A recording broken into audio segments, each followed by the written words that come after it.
So these 3 roses, I called out on one of the other videos, are Bonicas. They went in the ground about 2 months ago. They were $3.99 from a local garden centre. They were absolutely riddled with black spot. They'd obviously just been bundled together with loads of other roses that hadn't sold onto a table, and obviously the disease had just spread between them. So yeah, it was not, they weren't in great shape. So I picked 3 up sort of back end of last year. Just overwintered them in the polytunnel, planted them out around April time, and then they've flowered loads and loads. This has obviously just gone on and on. It's absolutely covered in buds, so this will be coated in these really stunning soft pink blooms over the next couple of weeks.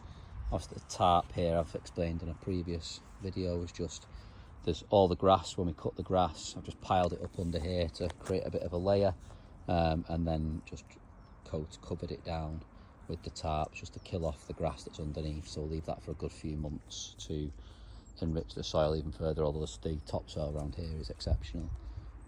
So yeah, it doesn't really need to be a huge amount to it. We'll leave that pushing on, and we'll fill this bed gradually over time along the steps anyway, come back down. But did want to just point out some of the new canes coming from these Bonicas did make me question whether they're actually Bonicas.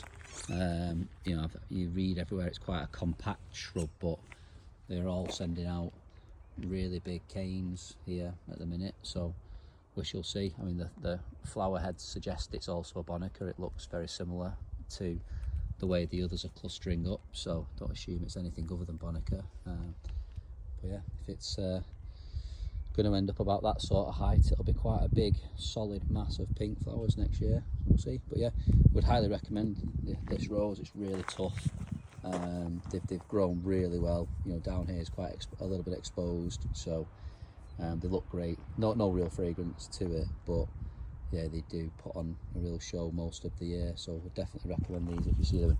I'd also highly recommend scoping out garden centres at the back end of a year, because you can get some great deals, some real good bargains, particularly because people aren't buying a rose that's absolutely covered in black spot, but you can defoliate it, you can take it over winter and just wait for it to come back next year, to change its compost, etc., freshen it up, and they really kick on. So a healthy rose will come back healthy even if it's covered in black spot when you buy it. So I would just potentially quarantine it for a while. Don't put it next to your other priced roses, otherwise they may end up covered in black spot as well. But yeah, really good rose, so looking forward to seeing how they develop over the next couple of years.